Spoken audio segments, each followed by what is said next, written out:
Picture this moment. Climber James Walker sets out to conquer Eagle Peak, a mountain that is unforgiving. But what if the mountain decides this path is not for him?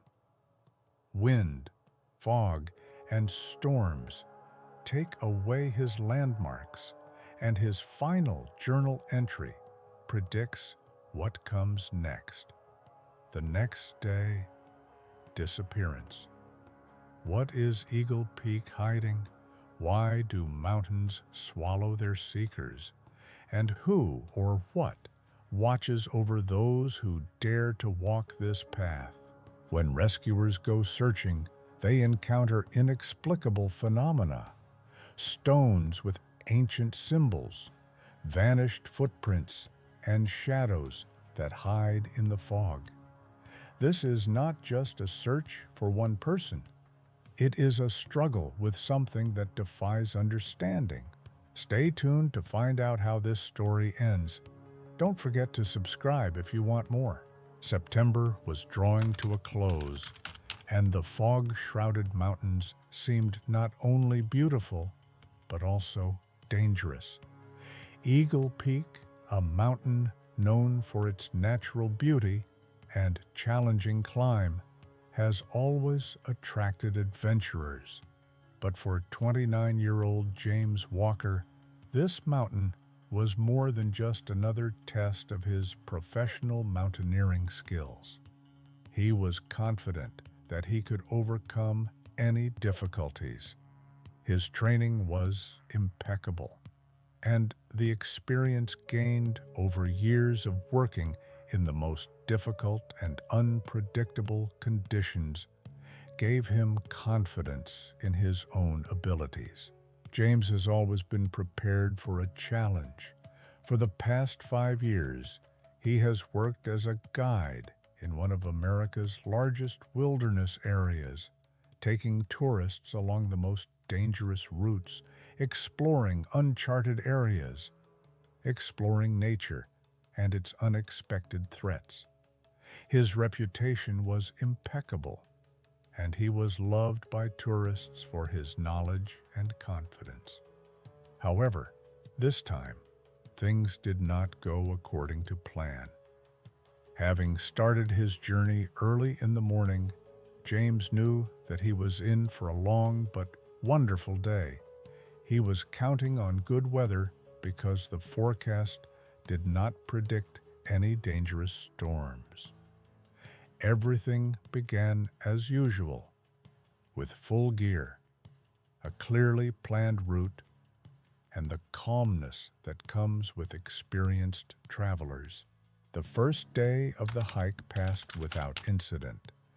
The only marks left under his fingernails were from the heavy stones, and the smell of rain hung in the air, adding to the sense of adventure. In the evening, having set up camp at the foot of the mountain, James sat by the fire and called his sister, letting her know that he was okay.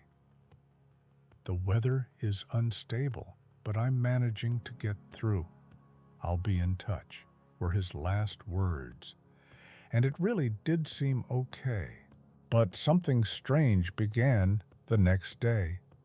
Already in the morning, the wind became cold, and the clouds, which seemed not to be threatening yet, began to gain density, covering the sky with a thick fog. In such a state, danger on the mountain could be hidden in every detail, from rocks from which you could fall, to sudden changes in the weather that could hit without warning. But James was determined. He moved forward, knowing that turning back was even more dangerous.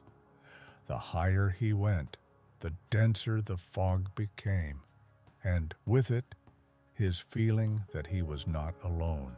"I seem to see someone's silhouette ahead. Maybe I just got dust in my eyes," he wrote in his diary on the evening of September 18th. He couldn't see where he was going, but he knew he wouldn't stop. His feeling was right. This was the moment when the fog became so thick that James couldn't even distinguish the horizon from the ground. He had lost his way, but he kept moving, relying on experience and intuition. By the time morning broke on September 19th, the storm, which had clearly been gathering strength, had reached its peak. The wind became so gusty that James felt his body being pulled off course.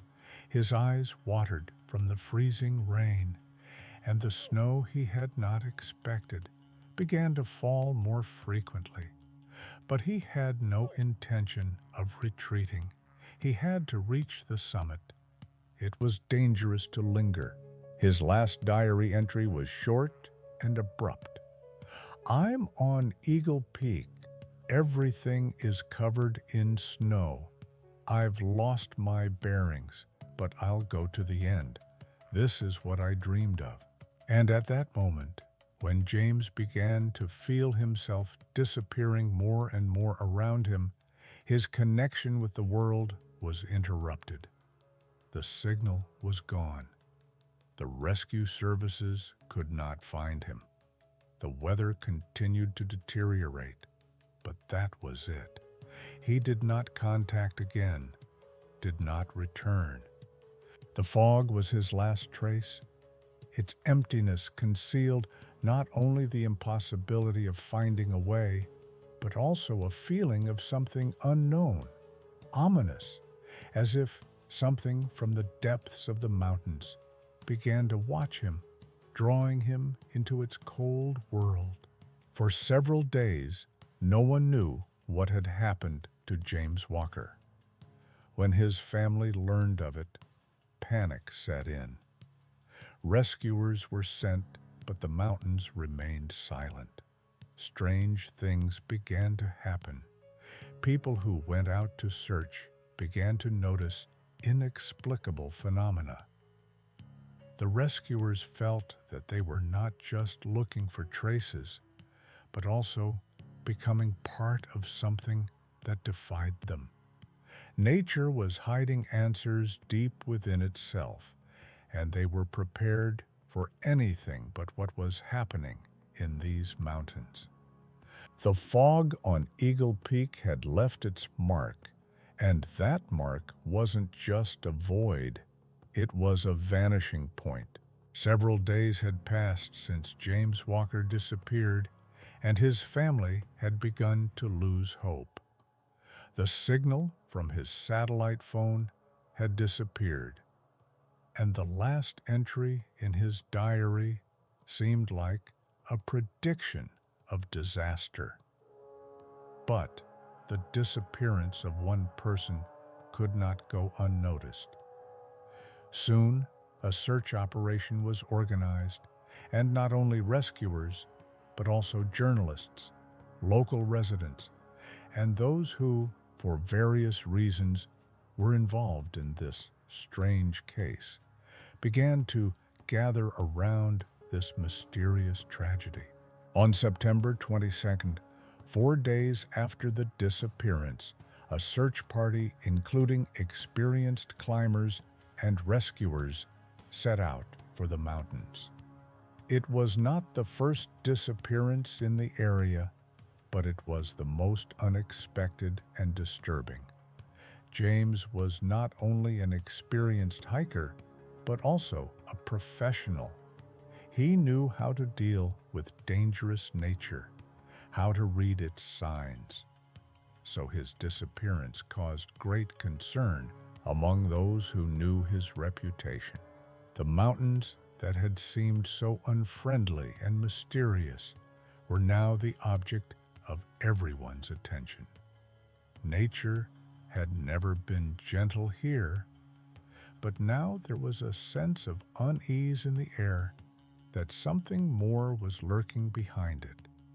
Nature was unforgiving, and now everyone could see how it turned every trace into emptiness, no matter how hard they tried to find it. The rescue party that set out for Eagle Peak faced insurmountable difficulties. They started their search from the place where James had been last.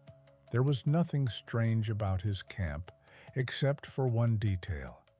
The tent was pitched as if its owner had left it there on purpose. The backpack was neatly folded next to it, as if James himself was going to return. But the strangest thing was the complete absence of traces of his presence. There were no footprints nearby, no traces of anything he might have left in the snow. An exceptionally strange feeling that nothing had been touched, as if he had disappeared into thin air. It seemed impossible. "Where is he?" one of the search party members asked quietly, looking around the camp. There was no answer.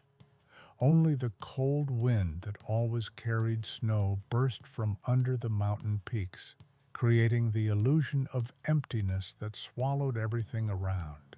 The difficulties of the search were not only physical, but also psychological. Every step in the snow seemed futile, every glance toward the mountain desperate. The place was so alien that it caused anxiety in anyone who tried to explore it. The mountains not only hid James, but also seemed to eliminate all possible explanations. The unknown began to eat away at those who were searching. The locals spoke of this place with some kind of vague fear in their voices. There was not a single legend, not a single old story that did not contain a hint of the dangers lurking in these places. People had been talking about disappearances for a long time, but no one knew what really happened to the people who disappeared in these mountains. One of the most disturbing aspects of the search operation was that despite modern technology such as drones with infrared cameras and satellite imagery, no trace of James could be found. At high altitudes, satellites could not obtain accurate data, and drones could not penetrate the bad weather. And no matter how hard the searchers tried, nothing was of any use. It seemed as if the land itself was hiding something that could not be found. The rescuers did not stop trying to find any traces.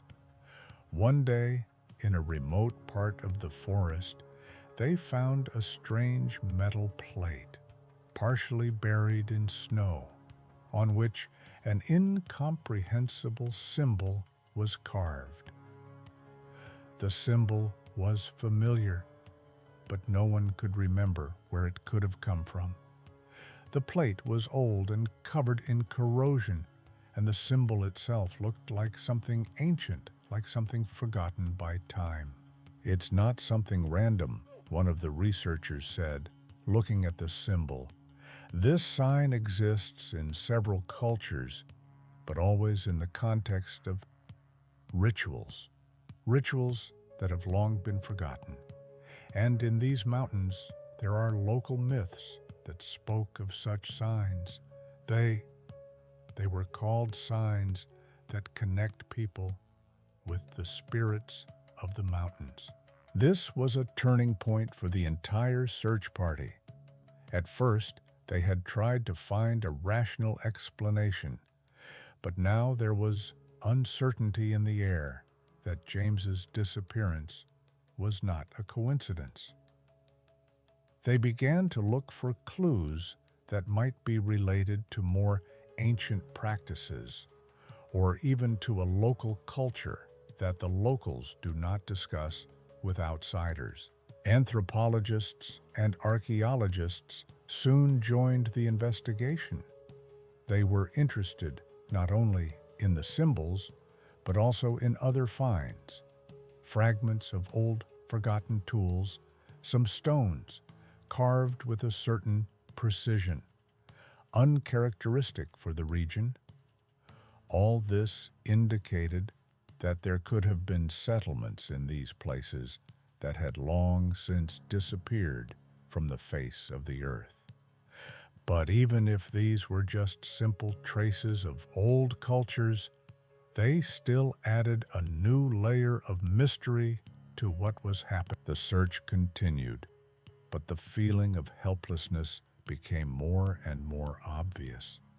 For the rescuers, there was nothing more difficult than trying to solve the mystery that continued to stretch like a fog, hiding everything around.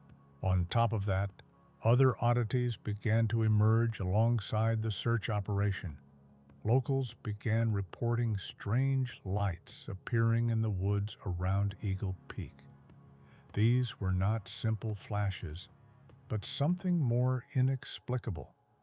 Lights that seemed to move, disappear, and reappear in different places. Some local guides, known for their endurance and practical experience, began to say that they too had seen these lights and that they were connected to something ancient that had not yet been discovered by man. As the search continued, more and more people began to believe that James's disappearance and the strange things in these places might not be accidental. But no theory was proven. So far, no one could understand what was really happening in these mountains. All that remained was emptiness and fog, which became increasingly obvious. Nature hides not only physical threats, but also unknown forces that can absorb those who dare to penetrate its depths. Those who dare to seek answers may find themselves part of these same foggy stories, disappearing into the same abyss. The days began to drag on, and the search operation, despite their increased efforts, did not bring any significant results. Every day, the searchers walked hundreds of meters trying to find even the slightest trace of James Walker. But the earth, mountains, and forests seemed to absorb all their efforts. The fog that did not leave the peak began to act on the people like a sponge, sucking out the last of their strength and confidence. Each morning began with new hope, and by evening, these hopes turned into deep disappointments. The search in the mountain gorges and forests increasingly resembled an endless game with nature, which itself set traps for those who tried to solve its riddles. Each new step gave only the feeling that everything around was becoming alien, as if this world defied logic. Rescuers began to notice that even their satellite devices began to malfunction, and the maps showed distorted routes. The Earth seemed to be alive, and it did not allow anyone to go further. In mid-October, as the cold weather set in, the team made a strange discovery. In one of the forested areas they had already surveyed several times, fresh tracks had suddenly appeared. They were not James's. They were human-made, but on a previously cleared path, they seemed to appear out of nowhere, as if someone had walked along these paths but disappeared, leaving no trace behind. Each of these tracks did not match the normal pattern. They seemed to lead into a deeper thicket and then disappear. "That's impossible," said one of the search party members, Captain Ryan, looking at the tracks. "We checked this area twice. There was no track." No one could explain how these tracks appeared in a place that had been thoroughly examined several days ago. The path that had been empty before now led into a forest they had not yet reached. It was as if the tracks had been painted specifically to mislead them, An inner uneasiness began to creep into their souls. For several days, the team tried to follow this new trail, but each new move took them deeper into the dark, seemingly living forest. The forest was not just a place to travel. It had become an enemy. Strange sounds, as if someone or something was watching them, began to haunt their steps. This was not the usual noise of the wild. It was a noise that felt like the presence of something invisible, something old and dangerous. On the fourth day of following the same tracks, in the middle of the day, one of the searchers, Thomas, stopped, lost in his sight. His eyes were frozen in one place. At first, the others thought it was just fatigue, but as they got closer, they saw that he was frozen, staring at something strange, the remains of an ancient structure, barely visible through the trees. "What is this?" Captain Ryan asked, coming closer. Ancient stones covered in moss, half hidden in the ground, looked like part of an abandoned building. Some of the stones were cut with such precision that it seemed impossible for the people who once lived in these places. The stones were straight, smooth, and suddenly rose into strange, unnatural shapes. But that was not the strangest thing. On one of the slabs was carved the same symbol that was found in James's camp, a symbol that could be associated with ancient rituals, cults that no longer existed in this world. Ryan examined the stones and said that this place should be explored.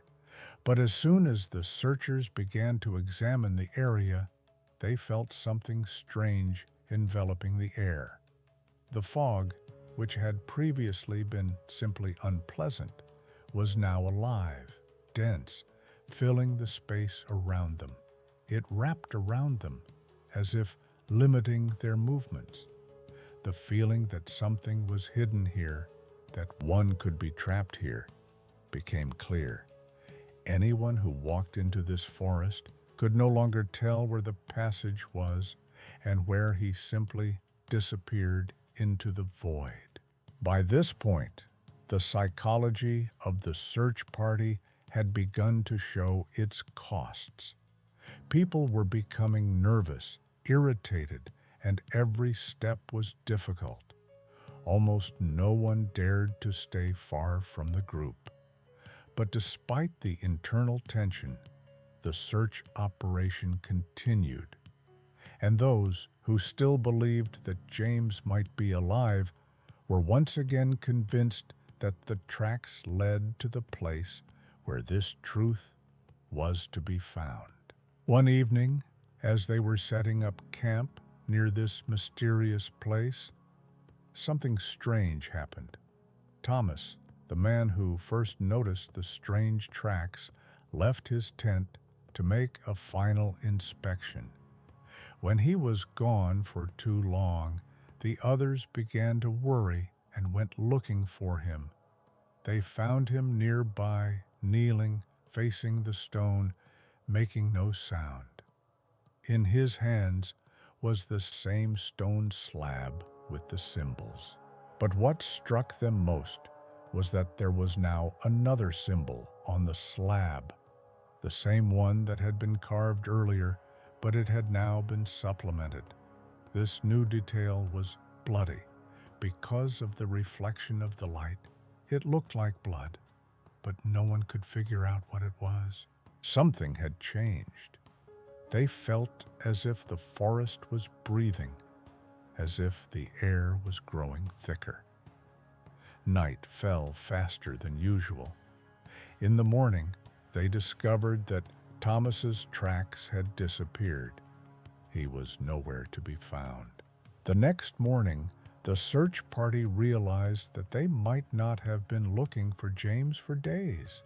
They weren't looking for a man. They were looking for something much bigger. With every step into these woods, the last landmarks disappeared. Some claimed that James was fine, that he needed to be found. Others couldn't shake the feeling that this was more than just an accident. This part of the mountain seemed not just a place of disappearances, but part of something that couldn't be explained. Thomas's disappearance was a signal that the woods hide more than just death. They hide a secret that can never be solved. The path that once led to the truth was now blurred into the fog. The loss of Thomas was a turning point in the search operation, where before everything had happened within the framework of a familiar search, with all its logical steps and methods. Now, every detail, every decision became part of an unimaginable mystery. The forest, which had previously seemed simply difficult and dangerous to travel, now seemed alive, watching and hostile. Ancient stones, symbols, disappeared people. All this came together to form a mosaic image of a place that defied human understanding. The rescuers began to doubt their own strength. Every day they became more and more nervous, not understanding how to continue the search. And the fog that shrouded the mountains, as if searching for answers, constantly filled their hearts with anxiety. Even those who once considered themselves indifferent to mysticism now could not get rid of the feeling that these forests were hiding something that they were not given to understand. Captain Ryan and his team began to move on, despite a growing sense of unease. Stopping was impossible. The crew began to realize that they could not retreat, not until they had at least one answer to the question that had held them captive from the start. But with each step, they became more and more lost, as if everything around their existence was becoming alien. After several days of searching, the group again encountered unpredictable phenomena. Along one section of the trail, they began to notice strange tracks. Not tracks that a person or animal might leave, but tracks that appeared and disappeared, as if they were left by the trees or the ground themselves. They were only light scratches on the bark of the trees, but they moved along the trail, creating the impression that someone or something invisible was following them, displacing reality. It was at this point, when everyone was starting to lose confidence, that the group encountered another discovery. On the edge of one of the paths, they found several strange objects, as if torn from reality. They were ordinary stones, but they had two clear, angular shapes, in no way connected with the nature of these places. Some of them were literally carved, chiseled with such precision that they could not have been created by ordinary people. These were not stones, but something more. Stones that seemed to belong to another world. In the center of this formation lay a dark, shiny metal plate. As Ryan approached the object, his skin tightened with tension. It was as if an invisible force was pushing him, forcing him to breathe faster. He reached out, and his fingers touched the surface of the metal. At that moment, the air around them became thick and cold, and the dark forest around them was filled with a strange sound, a low barely audible hum that was not a sound of ordinary nature. It was unnatural, as if from the depths of the earth. "What is it?" someone from the team asked, feeling a knot in their stomach with fear. No one could answer, but everyone sensed that this metal plate was. The team examined the object carefully until Ryan noticed that next to the plate was the same symbol they had seen on rocks in previous locations. It was the same, old, unknown. And when Ryan tried to ask what exactly they had found, something unexpected happened. The plate began to shimmer. It was not the usual metallic glint, but a real light that emanated from it, as if the plate itself had an internal source of energy. Everyone's eyes widened in surprise. Something was happening. This was not just an optical phenomenon. "We have to get out of here," one of the group members said in a quiet voice, keeping his hand on Ryan's shoulder. But before they could move away, the sound grew louder.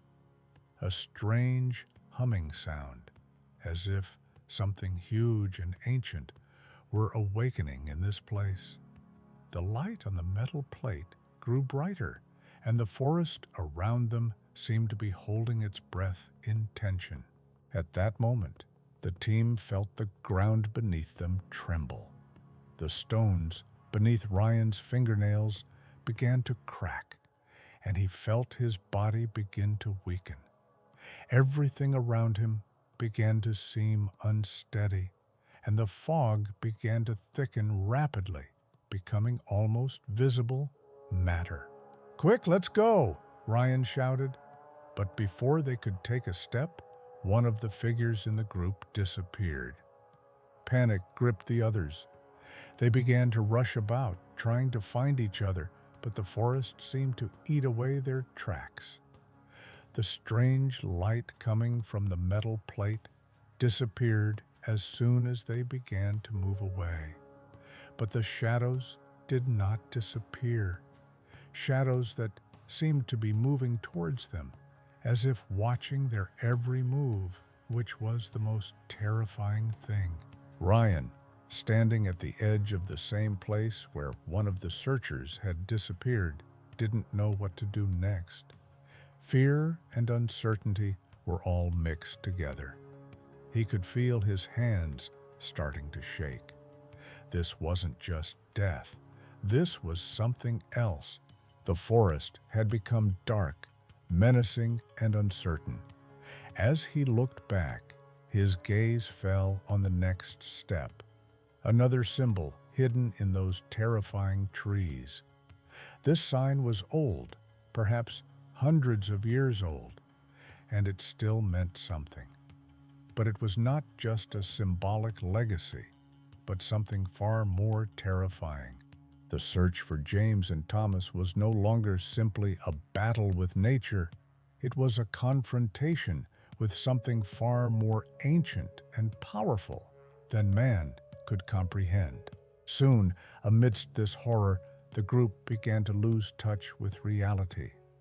It was as if the forest continued to consume them. The mystery beneath the surface of this place began to unfold into something that could not be called a simple riddle. It was an ancient, unknown force, leaving no trace, hidden in the very fabric of the earth. Panic gripped everyone after the disappearance of one of the group. Captain Ryan, despite his growing anxiety, resolutely ordered the team to gather and return to camp to recuperate and reconsider their next course of action. However, none of them could shake the feeling that they had already penetrated too deep into these lands. The forest, which had previously seemed simply dangerous and unfriendly, now felt like something alive and watching, something that existed beyond their understanding. Everything they saw defied logic, and every attempt to leave these places only increased the feeling that they could not escape. On the way back, the fog grew thicker and the air became thick and heavy. Every step seemed difficult, as if they were moving through an invisible barrier that prevented them from moving forward. The forest around them seemed alien, unnatural. The tree branches creaked, as if something large and dark was moving among them. And although they tried to find some explanation for what was happening, it eluded them like water through their fingers. The next morning, when they finally got to camp, Ryan ordered everyone to gather for a meeting. They couldn't waste any more time searching. Everyone had their own theory about what was going on, but no one could come up with a solution. "We're losing people. We're losing ourselves," Ryan said, looking at his companions. "It's time to realize that this isn't an accident. We've come to a place where other people have the same rules." One of the group, Jackson, sat silently and studied the map, which now seemed absurd and useless. All the landmarks they had used no longer matched reality. The path that had been marked on the map no longer existed, and those who tried to follow it seemed to disappear. Even electronic devices began to show strange signals, as if both satellites and maps were losing touch with reality. "Maybe we're not where we think we are," Jackson said, looking up from the map. "Or in the wrong time." Ryan fell silent. He himself felt that the land they were standing on was something else. It wasn't just mountains and forests. It was as if this place had been torn from the familiar world. All these disappearances, strange events, the symbols they found. Each new discovery only confirmed his fear that they were in the very center of something that could not be explained by any laws known to science. While they were discussing what to do next, what they noticed was actually happening in the air. At first, it was a quiet rustling among the trees, but the rustling grew louder, and as if in response to the noise, clouds began to move in from the horizon, blotting out the sun. Soon, the dark sky began to fill with thunderclouds, and although the forecast had not predicted a storm to arrive so soon, the first gust of wind hit. "The storm, it's coming," Ryan said, feeling the cold air rise around him. But something was wrong.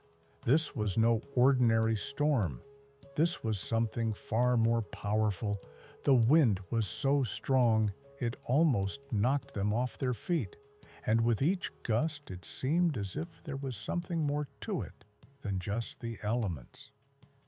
Ordinary storms could not cause such a sense of anxiety, but here, in these mountains, there was something different, something that could control not only the air, but their minds as well. Lightning began to strike the ground near the camp, and each time the light seemed more than just flashes. It grew brighter, blinding their eyes, and reflected more and more strangely off the snow that had suddenly begun to cover the ground. Soon they realized that the lightning and thunder were not just natural phenomena.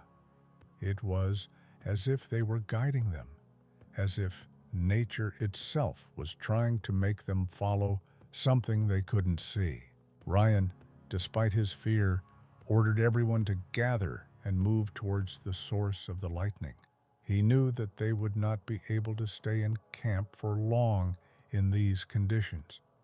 But at the same time, there was a feeling that they were going not just to safety, but somewhere where every step would bring them closer to what they needed to know. Once they reached the rocky path, the storm soon died down. It was strange. The wind died down, but the sky remained dark, and around them, in this vague twilight, everything became even more vague.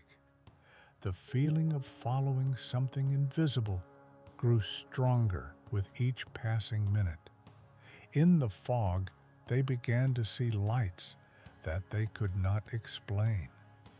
These lights flashed and disappeared in the air, and each of them seemed to be some kind of signal, an invitation. As the group moved on, Ryan felt the ground beneath his fingernails become wet and slippery. They came to the edge of a cliff, and what they saw made them stop in their tracks.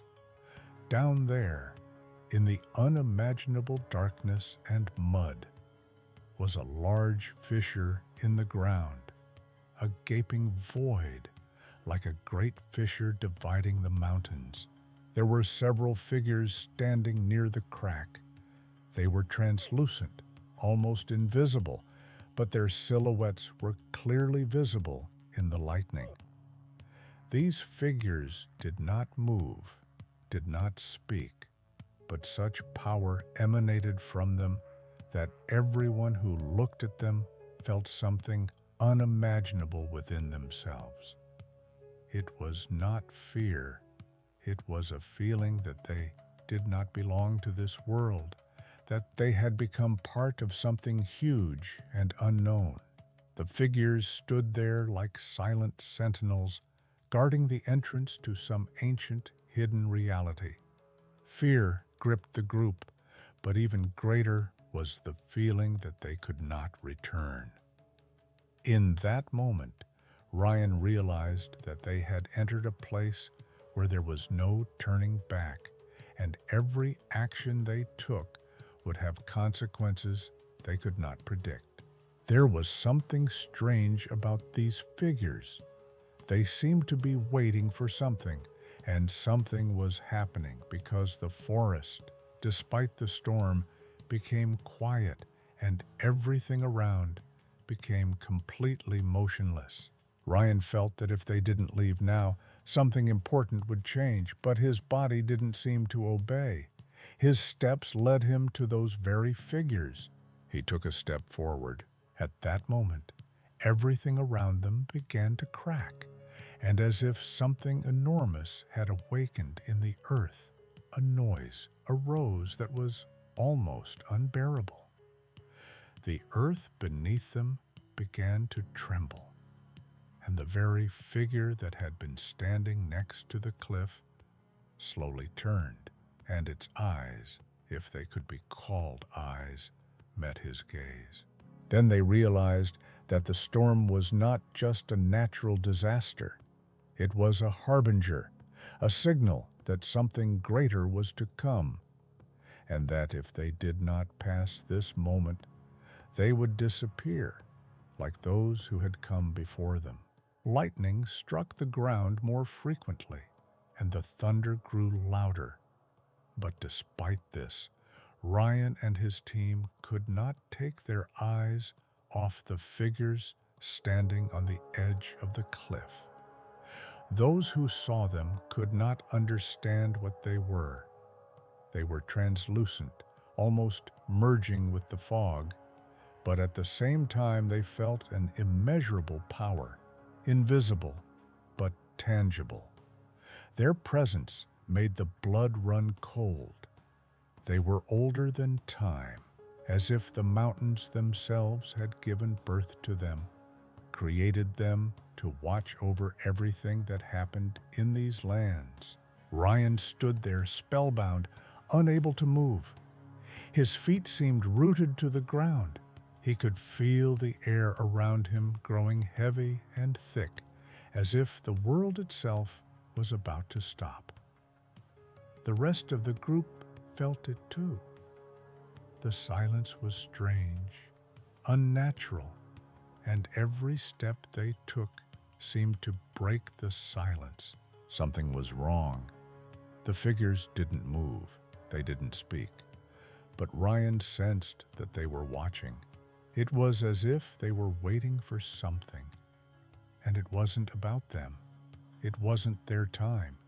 It wasn't their place. But in the back of his mind, there was another feeling. He was not here by chance. This moment, this encounter with whatever was on the edge of the cliff, was part of something bigger than just searching for a missing person.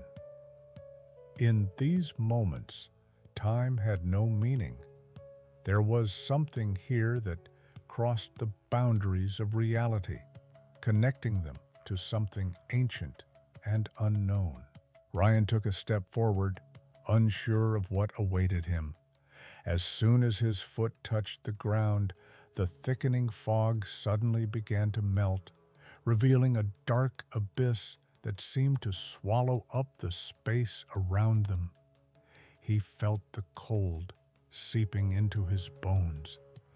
Everything that had come before, his past, his life, was gone, as if they had stepped over a threshold into another reality. And then they saw it, a huge crack in the ground that seemed to stretch, absorbing the lightning. It wasn't just empty space, it was something huge, hidden in the very center of the earth. Ryan felt a cold breath coming from the crack, as if the planet itself was exhaling the air created long ago. It wasn't just a place, it was a being that had existed long before man. "We have to get out of here," Jackson said, his voice shaking with fear. He, like the others, realized that they were in the wrong place at the wrong time. Their presence here was not welcome, but no one could move. Fear paralyzed them all. The fog began to thicken again, but this time it was not just a natural phenomenon. It was as if the darkness itself was trying to swallow them up, to force them to become part of this strange world they had barely begun to understand. And the shadows that moved around them grew clearer. The shadows were not part of the people. They were not just figures reflected in the lightning. They were something greater, something that was not human and did not exist in ordinary reality. They moved in circles without touching the ground, as if their feet were not in the world and they themselves were simply part of the air they could not understand. Ryan turned to his companions. He could see their fear, sense their confusion. It was something that defied explanation. He knew they couldn't leave this place without understanding what had happened, and even if they did, it wouldn't be the end. Suddenly, the figures standing on the edge of the cliff began to move. They didn't walk, they floated in midair, as if there was no ground, nothing to stop them. Ryan and his team stood there in a trance, unable to move. They couldn't see where the figures were going, but they felt their presence become viscous, like the darkness itself that enveloped this world. And then one of the figures came closer. It was not transparent like the others, but dense, black, with outlines that were difficult to make out. It was so huge that it seemed to absorb everything around it. "What do you want from us?" Ryan asked desperately, not understanding why they were here or what was going on. The figure didn't answer. It continued to approach. But now Ryan felt his consciousness begin to blur. The questions were gone. The self was gone. He saw only the figure, which now filled his entire field of vision. And in that moment, he understood. They weren't here to find James or anyone else. They were here to become part of this land, to become part of what was hidden in its depths. And this wasn't a test, this was a merging with what was here before them, what would be here after them. The earth, these shadows, these figures, they existed long ago, before man, before reality existed, and they will not let themselves be forgotten. All they knew was not what they were meant to seek, but what they were meant to become. Ryan and his team looked at each other one last time, and with each look, they felt themselves disappearing, swallowed up by this world. The sky continued to darken, and though the storm was dying down, the sense of something invisible remained. Ryan and his crew stood frozen on the edge of the crack, feeling the reality around them begin to warp. Their steps, their every breath seemed unnatural, as if they were moving in another world where the laws of physics no longer applied. The shadows they had seen in the fog now seemed alive, as if they were part of the forest itself, part of the land itself. A strange silence filled the space, and no one could tell exactly how much time had passed since they had set foot on this edge. Ryan still couldn't understand what was happening. He felt his mind losing its bearings. Everything he knew about nature, about the world, seemed to be torn apart. These shadows, the figures that didn't seem to touch the ground, the symbols carved into the rocks. These couldn't just be the result of psychoses or old myths. This was a reality they weren't supposed to see, maybe. "We can't stay here," said one of the searchers, Jackson, looking at the crack and the figures that were still moving in the air, as if they were not bound to time and space. His voice was shaking, as if he himself was trying to find an answer to what was happening. "We have to leave, otherwise we'll disappear just like everyone else." But they couldn't leave. This realization came to Ryan with a clarity that was both terrifying and liberating. They couldn't leave. They weren't here by accident. This place they'd ended up in was a crossing point, a boundary they'd already crossed. There was no way back to the world they knew. They were part of something bigger, and even if they kept looking for a way out, they'd be following this invisible force that now controlled their every move. A paralyzing fear gripped the group. A few people began to panic, but Ryan felt it was no help. The fear was empty. These forces, these figures, did not seek them out. They were already part of this world, part of those who had once walked this earth and never returned. What they saw was not a punishment, but part of a process, part of a force that had existed long before humans. Ryan glanced back at his comrades, and in that moment, his gaze fell on the figures standing near the crack. They were not just observers. They had become part of this space, part of the land. He saw one of the figures slowly raise its hand, and the space around it distorted. It was not just a movement. It was a gesture that pulled everything alive, everything human, from the world around it and transformed it into something else, something eternal. He realized that they were no longer human. This was not just death. This was a merging, a transition into a world where there was no time or space. This was a crossing of the limit of no return. With each passing moment, they became part of these mountains, part of these shadows.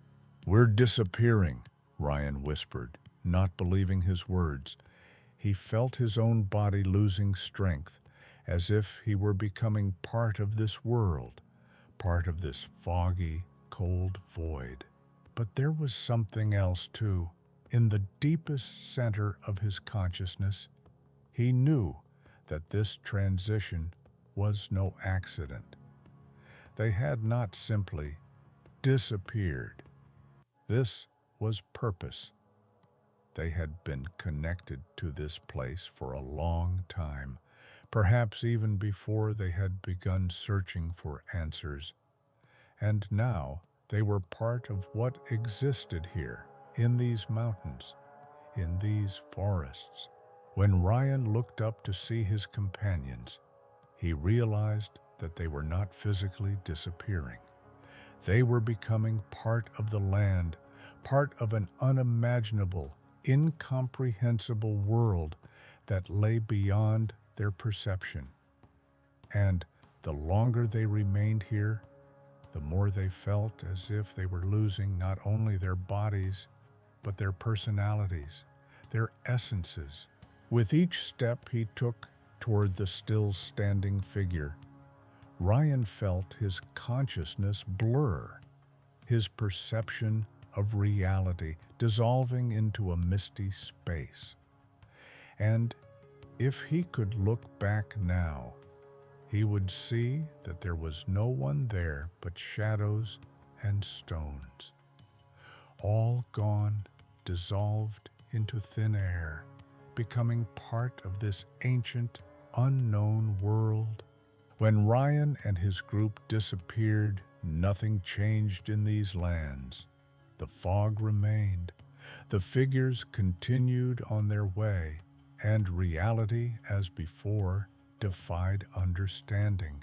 These mountains, these forests, these lands continued to exist, and no one knew how many more people would pass through this boundary, disappearing like those who came before them.